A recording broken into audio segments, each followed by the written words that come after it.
Olá, bom dia a todos.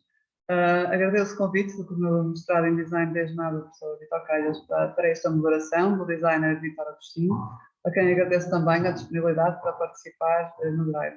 Cumprimento também todos os presentes, colegas, alunos e convidados. É com muita honra que aqui estou e apresento agora uma pequena biografia do designer. Vitor Agostinho nasceu em Peniche em 1974. Tirou o mestrado em Design de Produto pela Escola Superior de Artes e Design das Caldas da Rainha.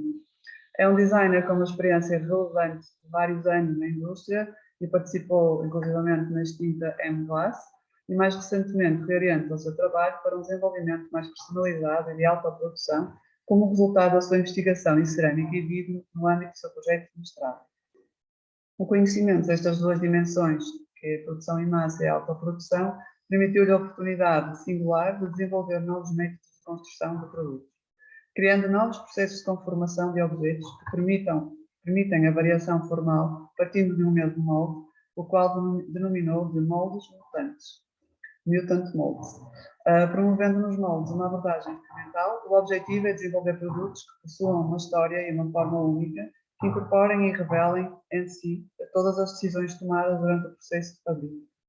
Sem mais demoras, agradecendo desde já ao Vitor, passo-lhe a palavra para que inicie a sua intervenção. Bom dia a todos, estão a ouvir bem? Está? Ok. Então, em primeiro lugar, queria agradecer à ESMAD o convite para participar nesta conferência, em especial à Soraya e ao Vitor, que foi com quem partilhei os e-mails. Bom, eu tenho aqui então uma apresentação do meu trabalho, que tenho vindo a desenvolver após a conclusão do meu mestrado. Vou falar um bocadinho da minha experiência profissional, de como é que desenvolvo os projetos e os processos de conformação, neste caso de cerâmica ou de vidro, para a criação de novas formas, tendo atenção que a minha metodologia é uma metodologia muito pouco retilínea e muito pouco estruturada, é muito mais experimental e muito mais caótica do que normalmente é uma metodologia de design. Muitas das vezes dizem que os meus projetos se enquadram mais no campo das artes plásticas, do campo do artesanato, enquanto ceramista. Estou denominado em muitas exposições e participações minhas como artista, como ceramista, mas eu defino-me como designer, porque a minha metodologia é uma metodologia de design. Pouco convencional, é certa, mas é uma metodologia de design sempre, ok? Então eu vou tentar partilhar agora aqui a minha tela. Okay. Peço desculpa que tenho aqui um cão aqui ao lado a fazer um bocadinho de ruído. Vamos ver se isto funciona. Como é que eu agora ponho isto a funcionar? Alguém me sabe explicar? Ok, acho que agora está. Então, o meu projeto é Moldes Mutantes, como já foi dito, e a ideia dele é que todas as peças que saem sempre diferentes dos moldes. É um projeto muito especulativo, muito experimental, em que começou no mestrado e eu continuei ao longo do tempo. É um projeto que tem um caráter muito mais de criação de conhecimento do que um projeto comercial. Existe a possibilidade de comercializar peças, de criar pequenas séries, mas é, acima de tudo, um projeto experimental. Okay? Então, eu muitas vezes acabo por dizer que a minha metodologia baseia-se muito em observar aquilo que está à minha volta, em tentar perceber o que é que acontece, muitas vezes o que acontece mal nos processos de conformação de objetos, olhar para esses mesmos erros e não encará-los de uma forma negativa, mas de uma forma que possam potenciar um fator criativo, e é aí que eu começo a trabalhar. Observo e depois vou testar. E muitas das vezes o que resulta do teste quase sempre são fracassos. E eu costumo dizer, um bocado na continuação desta frase de Samuel Beckett, é que eu cada vez falho melhor. Eu quanto mais falho, mais perto estou de acertar, mas eu continuo a falhar sempre, porque meus projetos nunca são perfeitos, porque eu acho muito interessante que o objeto em si vá vá refletir todas as decisões que eu vou tomar nessa criação desse objeto. Salientar que eu trabalho só o meu projeto até à conformação da forma, depois eu entrego isso a outros profissionais, eles sim, técnicos, cerâmicos ou vidreiros ou profissionais da área em questão, eles sim é que vão vidrar as minhas peças, vão acabar as minhas peças.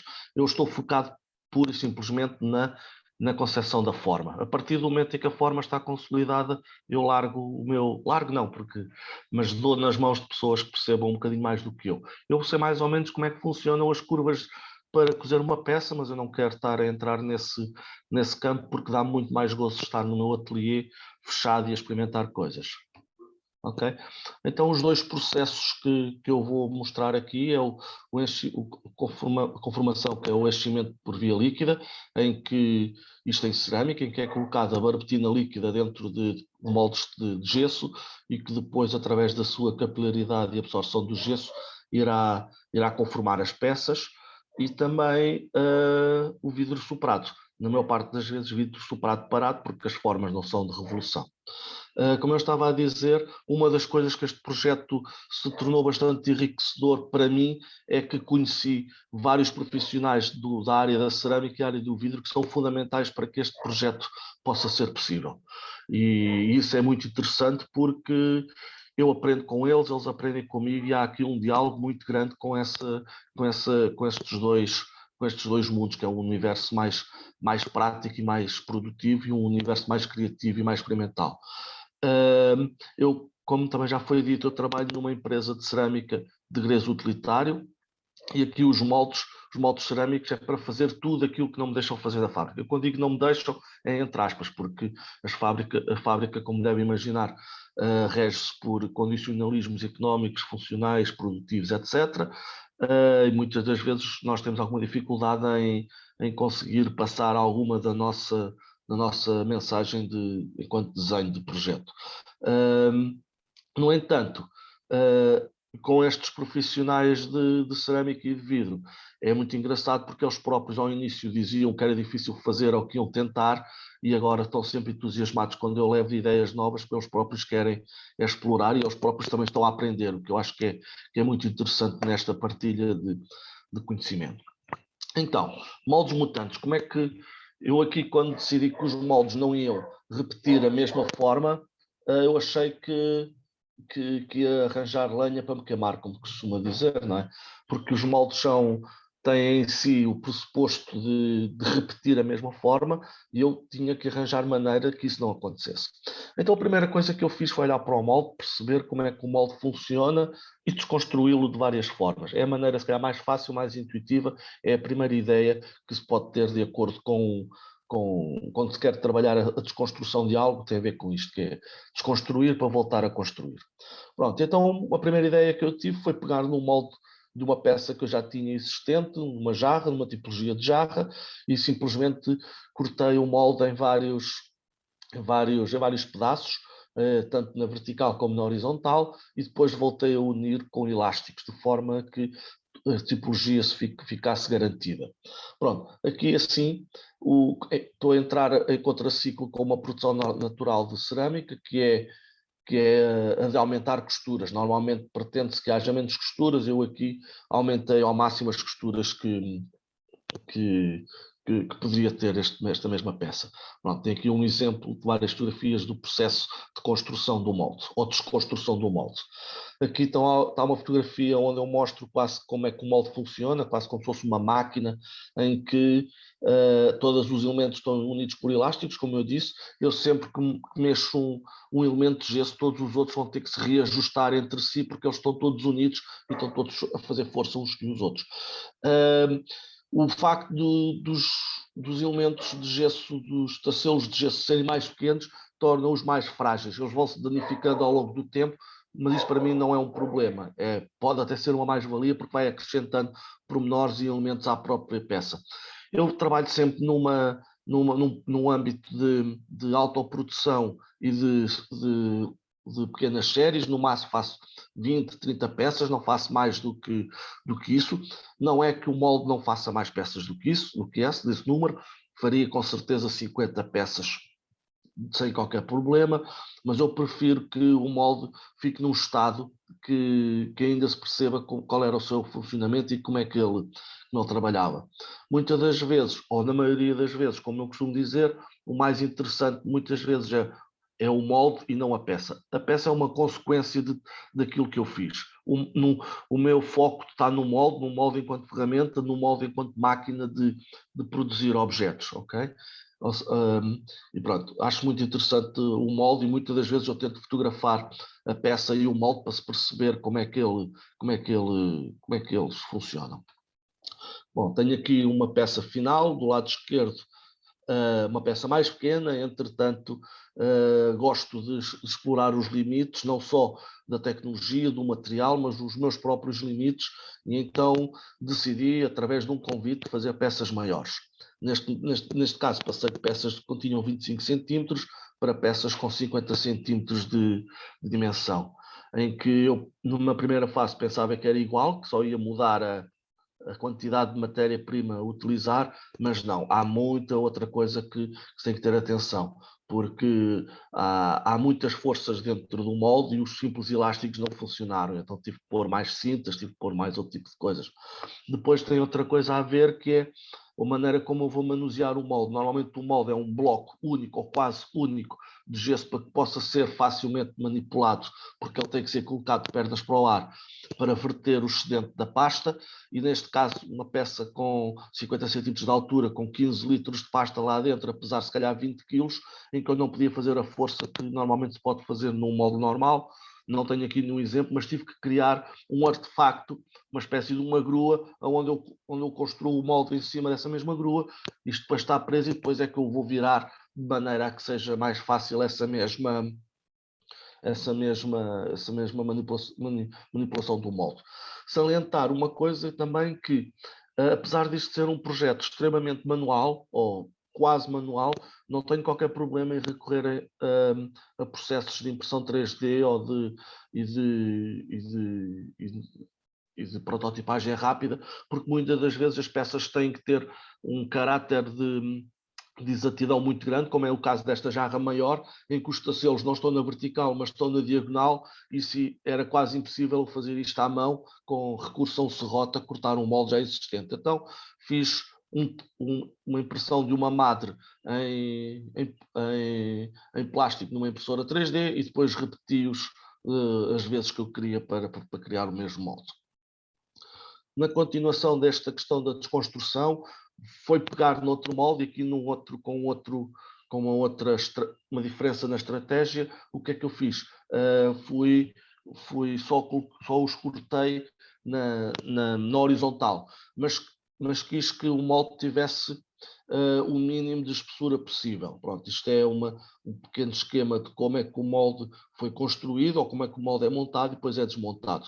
Mas pronto, eu vou passar aqui um pequeno vídeo, vou tentar para vocês verem o processo. Ele está rápido, não se perde muito tempo, mas para vocês verem como é que o molde é manipulado.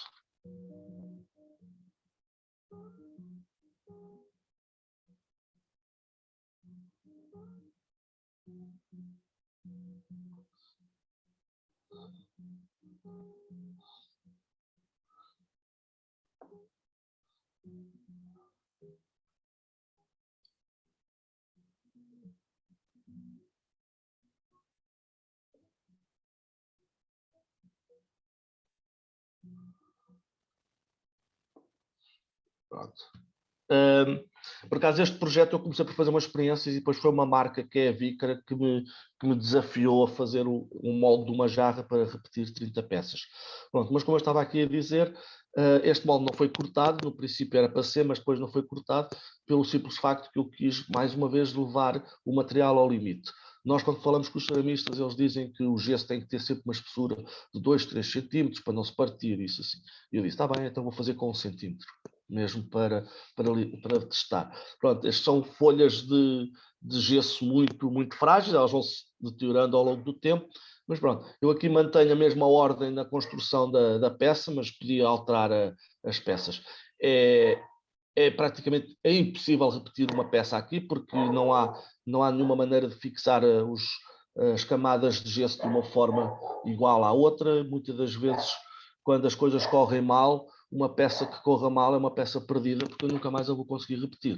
É impossível repetir a mesma peça, ou seja, corra mal, temos pena, é uma peça a menos é uma peça que se perdeu e que nunca mais vai voltar a ser. Vai ser possível fazer.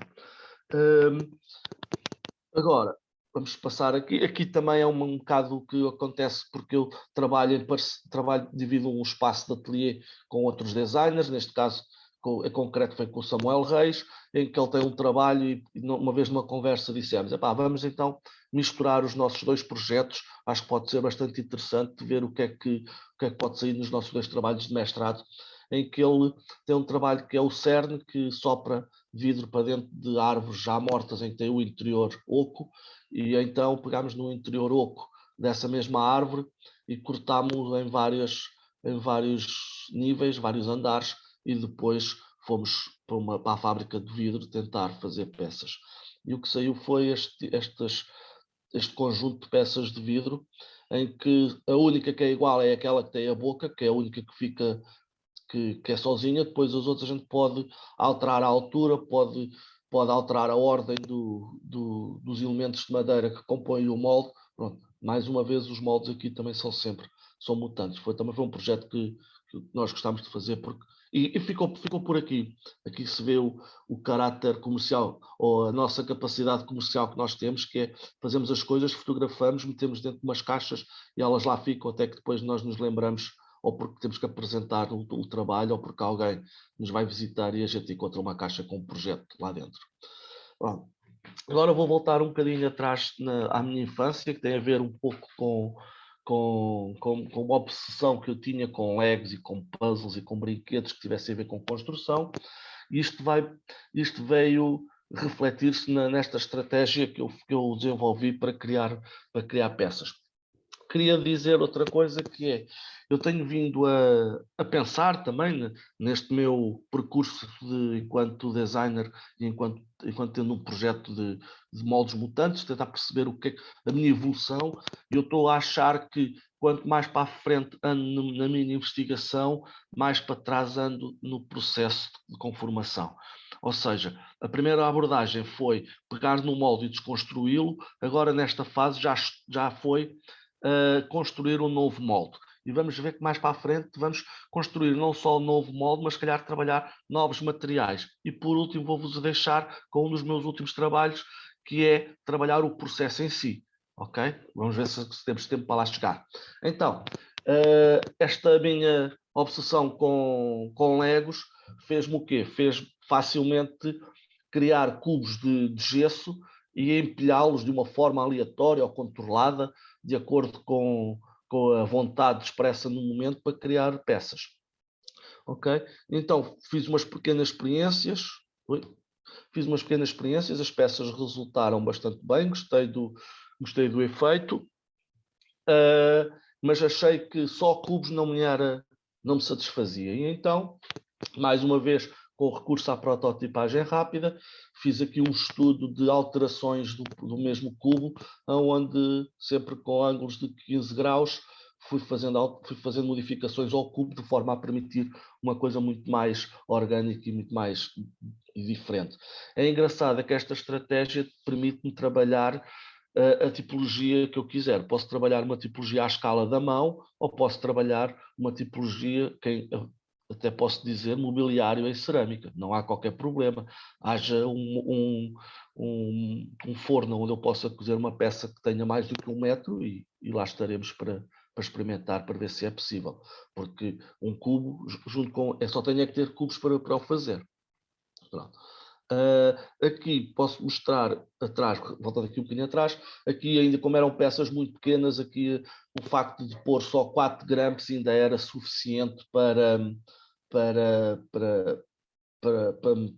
segurar o molde. Conforme vou aumentando a escala, tenho que pôr mais grampos, tenho que pôr mais fitas, isso assim. Ok. Enquanto aqui já ia falar outra coisa, mas não. Entretanto, surgiu também uma ideia que foi pegar em moldes já existentes ou moldes já em fim de vida de fábricas ou de peças que já estavam descontinuadas no mercado, e como é que eu podia interagir com elas. E então, este é uma vertente do projeto onde eu posso ligar peças que tenham moldes que tenham formas diferentes umas das outras, ou posso afastar as duas formas, posso aumentar a forma, posso dividir ao meio, posso de um lado ter uma forma existente e eu com os meus moldes vou tentar recriar a forma perdida, por exemplo. Eu acho que aqui também é um potencial enorme, que é usar coisas que já estariam em fim de vida ou já fora de produção e poder ainda dar mais um tempo de vida e criar novos objetos a partir daí. Eu não faço os objetos a pensar se é uma jarra, se é um prato, se o que é. Eu normalmente parto para uma estratégia para, como se diz, para explorá-la e depois logo vejo se for pedido, logo trabalho alguma tipologia. Normalmente é jarras ou travessas ou pratos, que normalmente é os moldes que eu já tenho, ou as coisas que eu já estou a trabalhar, até por uma questão de dimensão. Bom, como foi dito anteriormente, eu também participei na extinta M-Glass e a questão do vidro sempre foi algo que me fascinou. Eu já tinha o mestrado praticamente pronto, estava praticamente a entregar o documento da tese, quando fui visitar uns colegas meus a uma formação de vidro e rapidamente a saudade e o bichinho de voltar a trabalhar o vidro regressou. E então pensei assim, bem, eu vou fazer o que estava a fazer em cerâmica, vou também tentar fazer em vidro, já que são materiais mais ou menos da mesma família, são materiais cerâmicos, vamos tentar perceber como é que, mais uma vez, numa questão de conhecimento, como é que o vidro se vai comportar com a mesma estratégia de moldes. Numa primeira fase usei gesso mesmo de moldes de cerâmica, que quando disse ao vidreiro, vamos experimentar a fazer isto, ele disse, eu nunca superei para dentro de gesso, será que isso aguenta? Eu disse, não sei, vamos experimentar, se aguentar, aguenta, se não aguentar, temos que partir para outra solução. Aqui a preocupação de criação do molde não era o molde ser estanque para não sair, porque aqui a matéria não é líquida, era pura e simplesmente que o molde teria que aguentar uma pressão enorme, que era a pressão do sopro. Bom, estas foram as primeiras peças que eu fiz. Cada molde de gesso fez 3, 4 peças, não fez mais. Ok, gostei do resultado, mas achei que ainda não estava suficientemente não estava satisfeito ainda o suficiente com esta estratégia. E então, os moldes de vidro normalmente são feitos de metal e eu parti para uma outra abordagem, que foi fazer uns 200 cubos em metal, e aí sim, permite-me fazer mais formas e o gesso não se vai deteriorando. Pronto, fiz 2 ou 3 peças, estão feitas, está testada a tecnologia e mais uma vez vamos para outra, ok? É mesmo a minha metodologia é observar, testar, fazer, falhar, ver o que é que falhou, voltar a fazer, ok, a coisa está testada, a estratégia, vamos para outra. Assim. Bom, aqui, há mesmo na questão do empilhamento, numa formação, eu encontrei uma caixa de madeirazinhas que eram restos de um outro trabalho que nós tínhamos feito no ateliê. Ok, vamos então explorar, ver o que é que sai daqui, e levei para a formação de vidro e fiz uma espécie de um jogo. Mais uma vez, isto aqui foi montado de uma forma completamente aleatória, não houve qualquer preocupação com a forma que iria sair. A forma é mais uma vez uma consequência do processo. Pronto, foi só para ver o que é que acontecia. Pronto, infelizmente não tenho nenhuma peça, nenhuma fotografia bem fotografada deste processo, mas isto abriu-me a ideia para, no confinamento em 2019, no primeiro confinamento, como estava sozinho, fechado no ateliê, foi repetir em gesso aquilo que tinha de madeira, que foi repetir por umas 500 tirazinhas de gesso. Mais uma vez, extremamente finas, extremamente frágeis, mas isso não é importante para mim, para este processo. Pronto, temos aqui duas jarras que eu fiz. Atualmente já tenho outras formas, já estou a explorar este molde numa outra abordagem. Pode ser que a gente chegue lá ao fim da apresentação. É tudo muito experimental. Estão a ver? E normalmente estes projetos são mostrados porque aqui alguém me pediu para mostrar este projeto, senão. Ok, este foi um projeto que eu comecei no mestrado. Aqui já é trabalhar o molde de uma forma completamente radical. Aqui eu comecei a usar elementos que só me vieram complicar, mas acho que o resultado final é bastante interessante. Eu aqui queria que o molde fosse um molde quase que bidimensional, fosse uma folha de papel que depois, através de dobragens, ele fosse criar e fazer uma forma 3D. Ok? Então, depois de muitas tentativas de colar pegados de gesso a tecidos, a várias fibras têxteis, usar resinas, silicones, na altura do mestrado eu resolvi este processo, que foi colocar elementos metálicos dentro do gesso. Foi uma extrema loucura, porque o gesso não está preparado para ter elementos metálicos, mas pronto. Eu criei uma base, uma madre, onde fui fazer centenas de triângulos com estas porcas de encastrar lá dentro, e depois fazia a montagem do molde, em que o molde era feito por 3 camadas, em que a camada interior era gesso, a camada do meio era de uma fibra têxtil, só para dar-lhe para ser maleável, e a parte de fora era um PVC para o estruturar. Tudo isto preso por parafusos. Pronto, estão aqui a ver. Isto foi a primeira experiência que eu fiz, mas rapidamente fui percebendo que tinha aqui muitos problemas. A própria construção do molde era um molde muito lento de construir. Depois tinha outro problema, que era como é que eu iria fixar a forma. Há aqui um sem número de coisas que me foram colocando problemas, e eu vou só aqui mostrar aqui um pequeno vídeo como é que o molde funciona.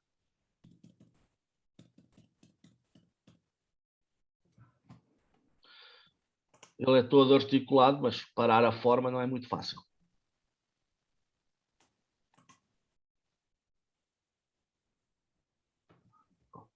Okay.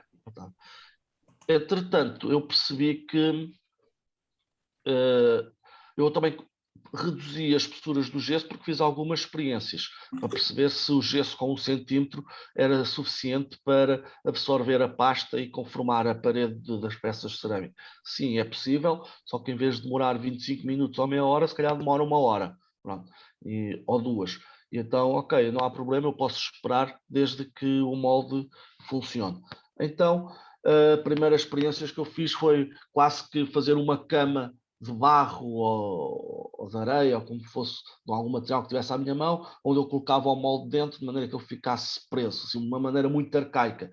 Fiz algumas peças, experimentei a cozer, dei-lhe aqui um bocadinho de cor, um bocadinho de contragosto, porque as minhas peças são todas bonitas desde que sejam brancas, porque só pus cor, porque isto foi para uma exposição na Dinamarca, e depois toda a gente dizia, não, mas o ceramista é visto pelas duas vertentes, pela vertente da água e pela vertente do fogo. A vertente da água pela conformação e a vertente do fogo pela cama e pela cozedura. Eu sempre dizia, mas eu não sou ceramista, eu sou designer, e neste momento eu acho que qualquer cor que eu meta dentro da peça ou por cima da peça é mais uma camada que vai estar a tapar a superfície, a tapar todos os pormenores das coisas que aconteceram na manipulação do molde. Mas pronto, lá fiz aqui com um bocadinho de verde caldas, também não foi muito mal, porque veio realçar as nervuras por dentro da peça, mas normalmente as minhas peças são brancas. Já estou a começar a trabalhar a cor, mas isso é outro universo, pode ser que daqui a uns 2 ou 3 anos já haja cor nos moldes mutantes. Este projeto ficou parado quando acabou o mestrado, porque eu estava extremamente exausto de o trabalhar, porque cada vez que tentava resolver um problema apareciam outros 2, e então, passado 2 anos, lá consegui achar uma estratégia que me permitisse, de uma forma engraçada, fixar uma forma. Então o que eu fiz foi uma base de gesso, nessa base de gesso ter várias varetas de metal, aproveitar os parafusos, e ela ficou, e a peça assim ficava estruturada, eu conseguia mexer no molde, mexendo só na base, não tinha qualquer problema. Este molde fez 5 peças e, entretanto, a Câmara das Caldas da Rainha adquiriu-me um molde, e ainda bem, porque em vez de adquirir uma peça, adquiriu-me um molde, que acho que é mais interessante. Aqui mais uma fotografia. Aqui estas peças têm muitas nervuras. Eu nesta aqui dou algum acabamento, porque a peça é muito frágil. Eu tenho que partir algumas costuras que estão frágeis para depois não serem elementos cortantes na peça, mas normalmente quando uma peça sai do molde é como ela vai para o forno, não há qualquer, os acabamentos que existem é só na boca e no fundo, só para, e uma passagem de esponja, só para não ficar nenhum elemento cortante, ok? De resto, se tiver mais costuras ou menos costuras, faz parte do processo. Mais uma vez também, se funciona em cerâmica, vamos tentar que funcione em vidro. Primeira abordagem, mais fácil, mais rápido, criar triângulos de madeira, prendê-los uns aos outros de uma forma que eles possam ser articulados e soprar lá para dentro. Pronto. Foi uma das primeiras peças que eu fiz no mestrado, mas logo rapidamente pensei que em metal era melhor e então resolvi fazer. Isto foi mais umas experiências pequenas, nos copos, não sabia que tinha este. Mas pronto. Então pensei em fazer um molde. Isto também é uma das coisas que eu faço, para além da prototipagem rápida. Muitas das vezes é fazer maquetes em cartão para tentar perceber se as coisas funcionam em 3D. Porque uma coisa é a gente pensar, outra coisa é executar. E então, depois fiz mais ou menos o mesmo processo em metal, que já me permite uma manipulação muito maior da forma. E fiz primeiro os copos, porque quando estou a trabalhar no Sencal da Marinha Grande, uma das coisas que nos pedem é que as peças não sejam muito grandes para que se gaste pouco vidro e para que não se ocupe muito espaço para que todos possam ter resultados, e então fazia peças pequeninas. A seguir, foi na mesma altura que estava a fazer as peças de cerâmica, achei que quero replicar a mesma peça ou a peça mais parecida em vidro. E esta foi uma experiência bastante interessante, em que fiz o molde à mesma com uma sanduíche de metal, tem triângulos na parte de dentro, tem uma folha de metal flexível no interior e tem outro sanduíche de metal, tem outro triângulo de metal no exterior.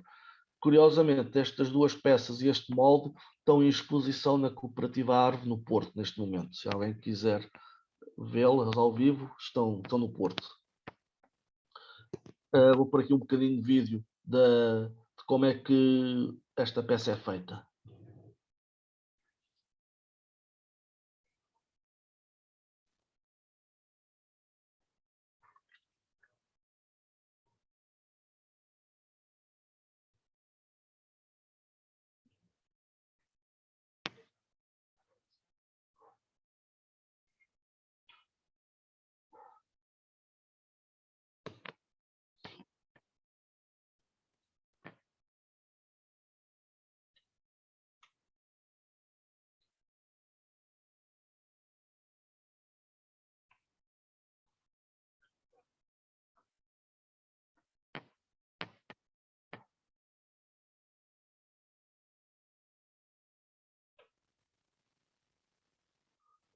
Esta peça foi feita num workshop de vidro e depois a Victra acabou por pedir para ver se podia comercializar. Bom, agora aqui entramos num outro universo que tem a ver com uma exploração no molde em si, em que eu vou usar para além de usar novos elementos, aqui eu vou usar novos materiais para fazer, para trabalhar a cerâmica. Tenho aqui um exemplo que foi o jornal, em que facilmente se apercebe que o papel é absorvente, não é? É a principal característica que o molde tem que ser, é absorver a umidade da pasta para conformar peças.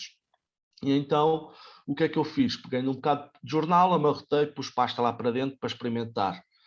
Não, meia hora não é suficiente, uma hora não é suficiente, mas 2 horas já faz uma espessura interessante de peça. Ok, boa, funciona. Não posso desmoldar logo a seguir, se cá tenho que esperar 3 dias ou 4 dias para desmoldar a peça, mas fiquei bastante satisfeito com o resultado final, porque o jornal vai copiar tudo, só falta copiar as letras, e felizmente não copiar as letras. Se copiasse as letras do jornal, então era perfeito. Muitas pessoas, quando olhavam quando olham para as peças, pensam que isto é uma outra técnica, que é o paper clay, que é papel dentro da porcelana, mas não, é simplesmente só pasta. É claro que o molde aqui, grande parte do molde depois vai para a reciclagem, mas pelo menos antes de ir para a reciclagem, o jornal ainda consegue produzir uma peça. Aqui há uns pormenores. Esta é uma fotografia do molde e de uma das peças que eu fiz. O molde tem uma rede para que não haja toques acidentais quando estou a encher a peça ou quando a peça está a secar, mas pronto, tem aqui um pormenor, aqui vidrada transparente, mas a peça é bastante interessante porque aqui não tem problemas de prisão, nem de como é que a peça sai do molde, porque o molde é papel e facilmente se puxa ou se rasga, e foi uma experiência bastante interessante esta, esta experiência que fiz, e agora estou a trabalhar esta peça. No início fiz uma peça muito grande, com 40 centímetros, é uma peça que dá bastante trabalho, agora estou a reduzir a escala para fazer mais variações formais. Mais uma vez, experimentei materiais flexíveis e têxteis em cerâmica, vamos experimentar em vidro. E então arranjei um material que é um tecido de sílica que aguenta uma temperatura bastante grande, que se consegue superar o vidro lá dentro. E pronto, o que eu fiz foi, não tem forma nenhuma, simplesmente pedi ao vidreiro para soprar dentro deste tecido, e ele vai copiar também a trama do tecido e vai queimar esse mesmo tecido. Eu fiz só essa peça até porque achei muita piada, um bocado aquela ligação ao santo sudário que fica fica a marca do queimado que teve em contacto com o vidro e outra parte não fica.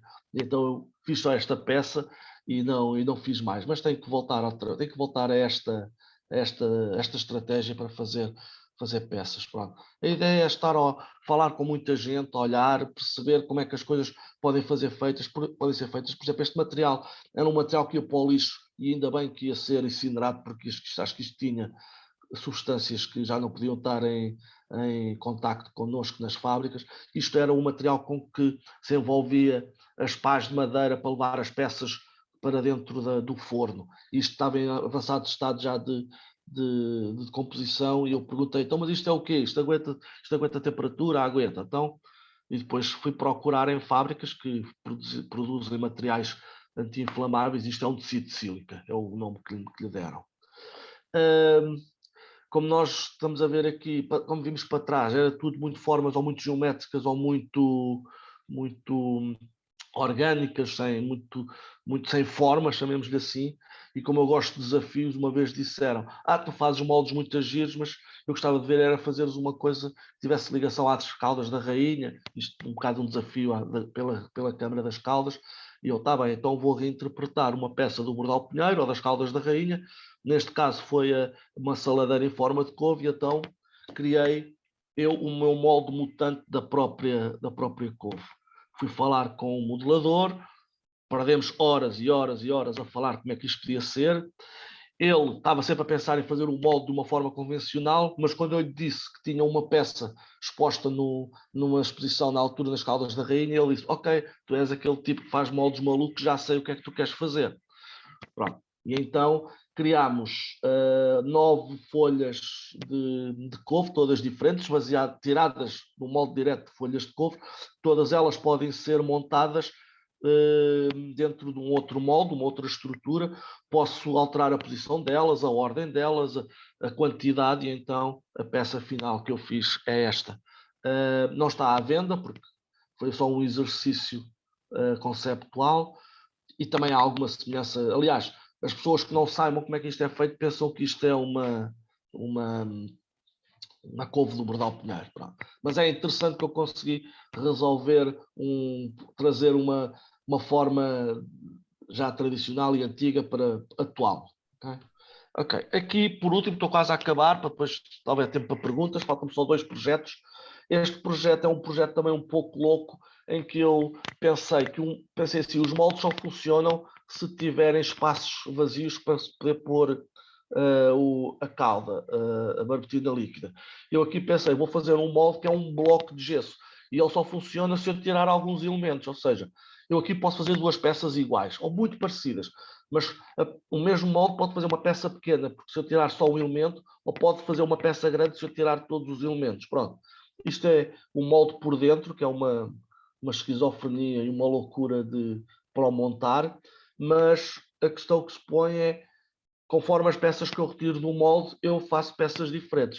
Isto é uma peça muito arquitetónica, parece muito a Casa da Música, mas, pois é o que eu também estou a ver aí, é muito interessante. Pronto, eu fiz umas 10 ou 12 peças destas e pronto, está feito.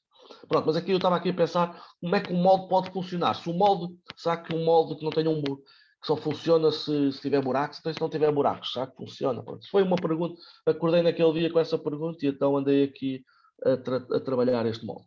Por último, que é a tal questão de trabalhar o processo em si mesmo, aqui ainda é uma coisa que ainda está muito crua, porque tem muitos problemas. Isto é um esquema do processo por enchimento, não é? Em que a pasta é colocada, fica um tempo a repousar, vira-se pernas para o ar e tira-se a peça. Eu pensei assim, ok, é muito interessante os moldes porque eu despejo a pasta dentro do molde. Então, e se eu mergulhar o molde dentro da pasta? Será que isto funciona? Ou seja, estou a inverter completamente o processo. Traz alguns problemas, porque depois tem a ver com a desmoldagem, mas pronto, mais uma vez, peguei uns bocados de gesso que lá tinha antigos, juntei-os todos, mergulhei dentro de um balde com pasta e pronto, este é o resultado final, em que a peça praticamente está do avesso. Normalmente as texturas estão do lado de fora, aqui estão do lado de dentro, a parte de fora tem um toque muito suave, pronto, e está aqui, este é o meu último projeto. Por último, queria só dizer, mostrar este slide, que o que está aqui são, o que vimos anterior, é o conjunto de muitas coisas que estão aqui neste slide, que é muito falhanço, muita coisa que correu mal, muito material que foi para o lixo, muitas horas depois de limpeza porque os moldes abriram e a pasta foi para o chão fora, muitas queimaduras em vidro, pronto. É um bocado isto que eu queria dizer, se não tivermos um caráter de experimental e não ter medo de falhar, não ter medo de errar, nunca conseguimos atingir, se calhar, resultados minimamente interessantes. O facto de sairmos fora da caixa é esse o meu objetivo. Pronto. Não tenho mais para vos mostrar. Espero que tenha sido suficientemente interessante e estou disponível para perguntas. Bem, antes de mais, muito obrigada, Vítor. Foi incrível a apresentação que fez e mostrou aqui uma miríade de experimentação e de até questões que eu ia colocando, mas depois foi mostrando as experiências que ia fazendo e pronto, esta pergunta já não vou fazer porque já experimentou com tecido, já experimentou com o jornal para tentar... Com esponja. Com esponja também? Também. Aquela fotografia que correu mal foi de esponja. Ainda não estou satisfeito com a esponja para mostrar. Ainda não fiz nada de jeito com a esponja. E também aquele comentário que disse no início, que às vezes falam do seu trabalho como se fosse algo de artesão, e eu penso que não é de todo isso que acontece, não é de todo. Há aqui muito trabalho conceitual por trás e muita a experimentação pelo design, o design pela experimentação é algo que é muito válido, não é? E que se vê pelos resultados. Se calhar a minha questão era mais como é que controla, há algum tipo de intenção de controlo da forma quando faz a montagem do molde mesmo, ou faz as duas abordagens, monta não quero ao calhas e ver como é que cai, e outras vezes faz mesmo uma... É assim, normalmente... chegar a uma forma específica. Sim, normalmente faço por uma forma aleatória, normalmente. Mas acontece muitas vezes, mais naquelas em que é de montagem, que é de montar pecinhas, eu normalmente estou a montar um e já estou a ver assim, epá, mas se eu fizer diferente, isto, se eu fizer, já vai dar outra coisa. E então fico à espera que aquela peça fique feita, ou então pego em moldes, em elementos restantes e vou fazer o outro. Muitas vezes a peça que eu estou a construir, o molde que estou a montar, me vai disputar uma ideia de montar o outro. Isto muitas vezes também dá asneira, porque isto tudo tem tempos e eu depois fico ansioso como se fosse uma criança à espera de presente de Natal e abro o molde cedo demais e muitas das vezes o que acontece é a peça colapsar. Isso assim. Às vezes tem que ter calma e esperar. Mas tudo isto que falaste agora, da experiência e ver como é que sai, e depois já vais pensando, isso é um processo de design, sim, é uma sim, metodologia de experimentação para o design, não é? E depois também há a geração e partilha de conhecimento, porque como estás sempre em contacto com os artesãos do vidro, os artesãos da cerâmica, que te ajudam depois na finalização, não é? Da conformação, a conformação final, não é? A solidificação, concretização das formas que crias. Há aqui muito conhecimento a ser gerado. E eu tinha aqui uma questão prévia que já tinha preparado, que era só se já pensaste, por acaso, em extrapolar a escala e ser algo não manuseável, eu sei que já foste até aos 50, teria de ser naturalmente com outro material, ou não? Ser algo habitável? Uhum. É uma questão de haver um forno para isso, claro que sim, acho que há estratégias que nos permitem esse aumento de forma e de tipologia, há outras que não, mas é tudo uma questão de recursos para os fazer. Eu tenho no meu caderno com centenas de ideias para criar moldes e objetos, alguns é aumentar a escala e começar a trabalhar o mobiliário. Primeiro o mobiliário que nós temos nas casas. E depois vamos aumentando a pouco e pouco. Já estive a falar com pessoas ligadas à indústria sanitária, porque é o que se aproxima mais da questão do mobiliário. Já tenho alguns problemas resolvidos e é um bocado por aí. Até porque eu, como trabalho numa fábrica de cerâmica, como disse no início da apresentação, já começa a haver algumas contaminações, tanto da fábrica para os moldes mutantes, como dos moldes mutantes para a fábrica. Acaba por ser muito interessante também esta transmissão de conhecimento também. Mas sim, estou a pensar seriamente em aumentar essa escala. Sim. Se calhar posso passar a palavra aqui, eu estou em Madrid e tenho aqui um amigo meu, Juan, mas ele fala português, queria colocar uma questão. É que quando vimos aqueles, mas olha, muito obrigado para mim, eu não sou do mundo do design, eu sou arquitonto, decidi o lado errado da moeda, mas sabe que somos muito metidos, portanto eu gostava muito de petiscar em todos os lados. Primeiro que eu já conheci esse trabalho e também eu acho que está num lugar perfeito, né, em Portugal, que é nessa geografia até ser revolucionária, né, Caldas de Rainha, vidro, né. Mas eu tinha duas perguntas, uma que é chata e a outra que é menos chata. A menos chata é que quando comecei a ver os seus moldes, né, eu vi todas as escritórios de arquitetura, Herzog de Meuron, Rem Koolhaas, Toyo Ito, que todos trabalham com positivo e negativo, e tanto que talvez a pergunta da Cristina pode ser que seja passar para uma cofragem, né? E passar da cerâmica para um betão. E claro que o betão, para que se mantenha, precisa de ferragens, né? Precisa de tudo isso, então vai ser a mutação, pode ser, mas há muita blob e muita mutant architecture que tem a ver muito com isso. Então, a minha pergunta seria, talvez para saltar de escala, teria que falar com os arquitetos.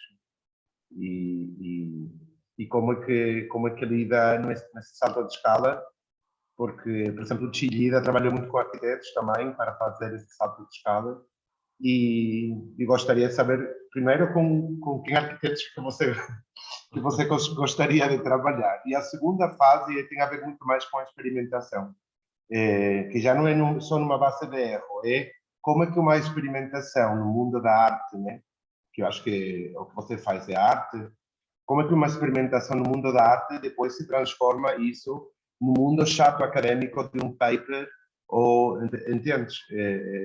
Como é que todo um processo de experimentação que é pura base de mãos na massa, né? Tu falaste de uma coisa, desculpa que agora te falo de tu, mas aqui eu estou no mesmo processo, como é que um processo de experimentação que é completamente sem nota de página, que é de uma intuição educada e de tudo isso, se transforma num documento académico. Porque normalmente a academia, quando vais fazer a submissão de um paper, te perguntam quais são as referências que utilizaste para fazer isso. Então, quase que isso é um processo que eu gostava de saber como se te interessa, mas claro que no mundo da academia sempre querem que façamos publicações e blá blá blá, e quando vais falar sobre pedagogia, que eu acho que deste uma aula de pedagogia maravilhosa, de experimentação, sobre um processo intelectualmente de criação de conhecimento empírico, né, e criativo, como é que consegues transversar essa barreira? Essa é a minha pergunta. Então, a resposta à primeira pergunta, eu acho que aumentar a escala para a arquitetura não há de ser assim tão difícil e não necessariamente terá que ser betão, okay? Porque há os tijolos são feitos de cerâmica Eu posso criar tijolos mutantes. Pronto. Estou eu agora a pensar e a dar uma resposta. Um arquiteto que eu gostaria muito de trabalhar é um que agora deixa eu ver se eu me lembro o nome dele. É o Bjarke. Sim, isso mesmo. Gostava de trabalhar com ele. Pronto. Se é a pedido, gostava de trabalhar com ele. A questão do. É do Sou Fujimoto, que é um japonês. Sim. E o Sou Fujimoto é todo experimental, portanto, talvez vocês poderiam contar no mundo experimental.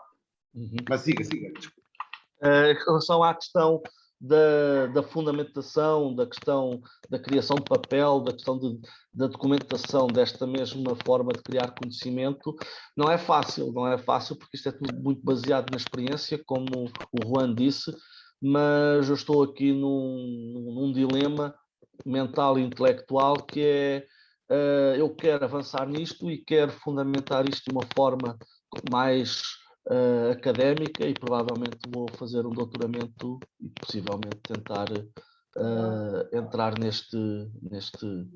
com este trabalho. Pronto. Tá bom. Já me esqueci do que é que me custou fazer a tese de mestrado e então já me esqueci disso e então São processos que a disse que há uns processos tão ricos. Sim, mas eu acho que não é uma necessidade de validar o projeto, porque acho que o projeto é válido, mas eu acho que vai estruturá-lo de uma forma muito mais sustentada e muito mais interessante também, que é esta documentação depois ser criada. Não sei se respondi. Acho que sim, respondeu. Não sei se mais alguém tem mais alguma questão que gostaria de colocar. Eu tenho uma pergunta. Vítor, muito obrigado pela sua apresentação, muito interessante e objetos muito bonitos. Eu, sem conhecer a fundo, confesso todos os procedimentos, porque a minha área académica é mais ligada ao gráfico, mas quero-me parecer que a sua obra tem um aspecto, uma dimensão escultórica que me parece muito interessante e muito relevante nas peças que tem vindo a desenvolver. E a minha questão era só tentar perceber até que ponto é que confia um bocadinho mais no seu instinto, ou seja, nesta forma que vai descobrindo esta orgânica das formas que tem vindo a fazer, nestas peças que nos mostrou, ou até que ponto é que realmente projeta e consegue controlar, no fundo, essa digamos, o valor da forma e, se quisermos, até do desenho. Ou seja, no fundo, a pergunta é, porque nós normalmente associamos o valor do desenho ao projeto de design, não é? Quase como uma espécie de antecâmara que antecipa aquilo que pretendemos, digamos, fazer.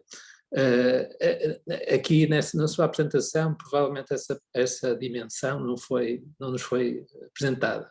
Portanto, até que ponto, pergunto eu, é que esta questão digamos, do controlo, do instinto e o valor da experiência, da tentativa e erro, até que ponto é que isso é mais proeminente na sua obra? Sim, realmente nesta apresentação não tem essa componente do desenho e da componente preparatória. Se calhar foi uma falha que para a próxima vez vou ter que reformular, mas visualmente nós olhamos para o resultado final e pensamos que não há ali muito desenho, mas há. Atenção que há muito desenho, muito 3D por dentro, por trás, para se perceber se a manipulação do molde é funcional, se não. É evidente que eu recorro ao desenho, só que o desenho não é para criar a forma da peça, é para criar a ferramenta, que neste caso é o molde, ou as ferramentas para criar o próprio molde, está a perceber? O próprio desenho não fica marcado de uma forma muito vincada no resultado final, mas para trás existe um grande processo de desenho, um grande processo mesmo de investigação também, de preocupação técnica também. Mas há muito desenho. Não é visível, mas há. Obrigada. Infelizmente não registrei, peço desculpa. Não, eu tenho, não o apresentei, mas existe. Não, a questão até, além da curiosidade, eu acho que também, certamente, os nossos estudantes também teriam essas questões em mente. E pronto, era só mesmo isso. Muito obrigado. Obrigada, Pedro e Vítor. Penso que a Soraya gostaria agora de colocar uma questão, vou passar a palavra.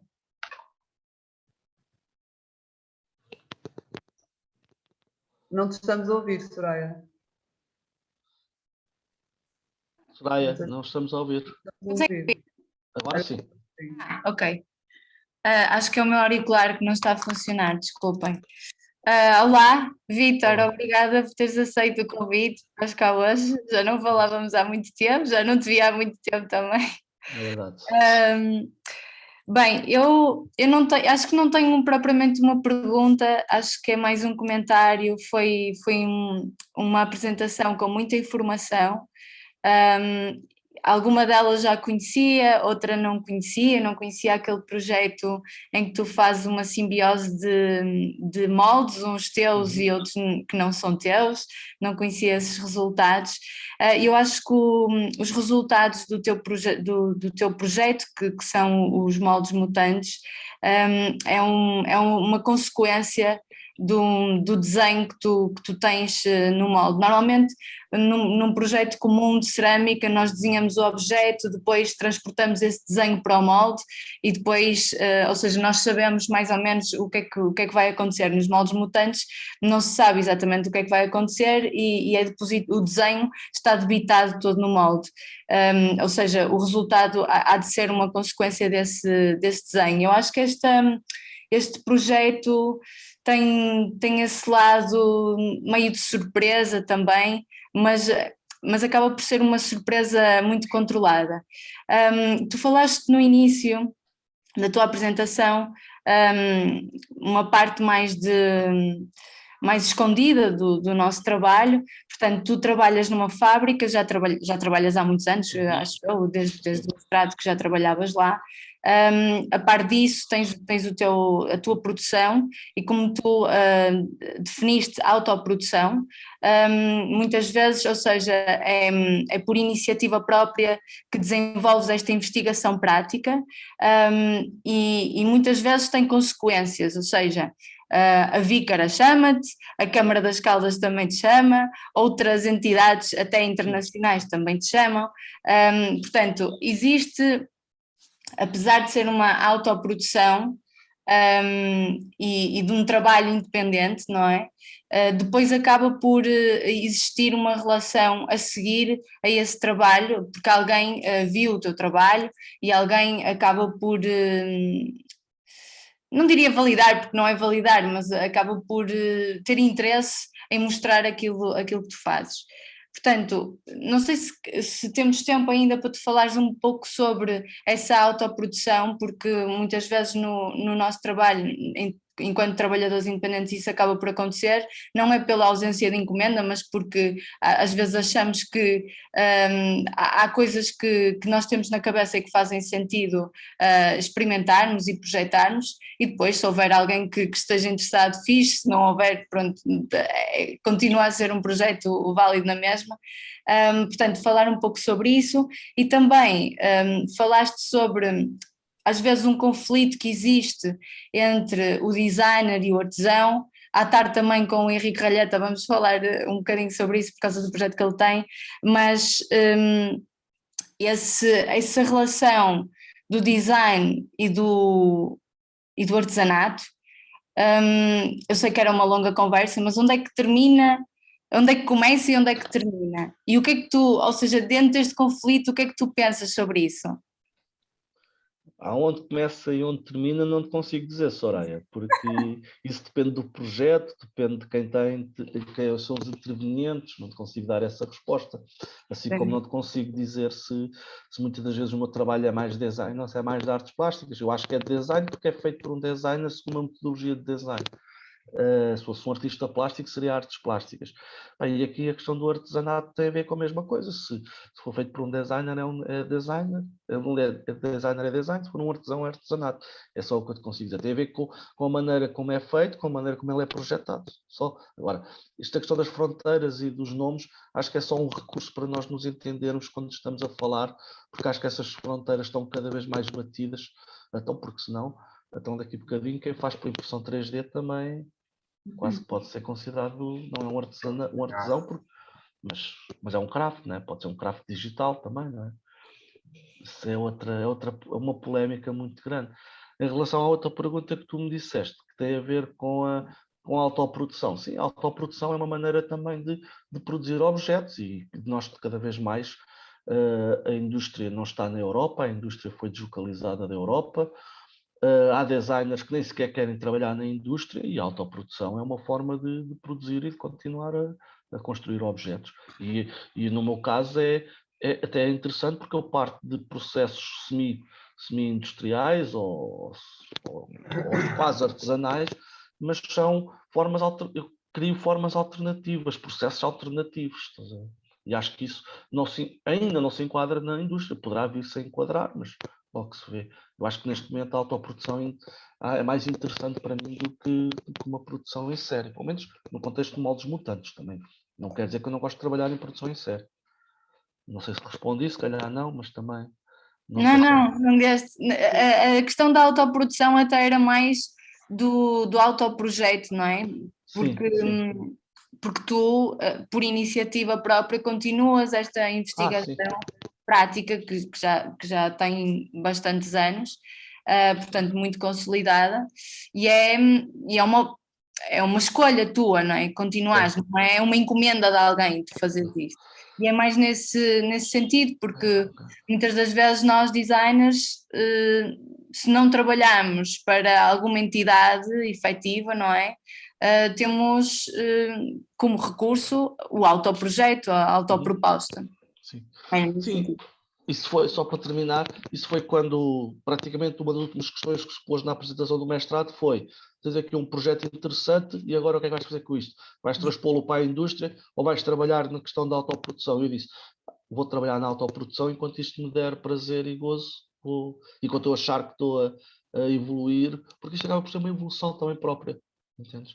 E pronto, foi uma decisão minha. Ok? Está na hora. Pelas questões, nós vamos ter que fechar. Realmente poderíamos ficar aqui também mais 1 hora ou 2 a falar com o Vítor, porque há muitos temas que surgem desta apresentação tão rica. Agradecer novamente, agradecer a todos e passo a palavra ao professor Vítor Calhas. Obrigada. Muito obrigado, Cristina e Vítor, pela excelente apresentação. Aqui a falar-nos aqui numa série de questões que eu acho que são super fixe, o processo, esta questão da falha no processo, o molde enquanto ferramenta, o designer a criar as suas próprias ferramentas, super inspirador. Vítor, agradeço uma vez mais e teres aceito o convite por estar aqui connosco e foi valioso. Mesmo muito obrigado.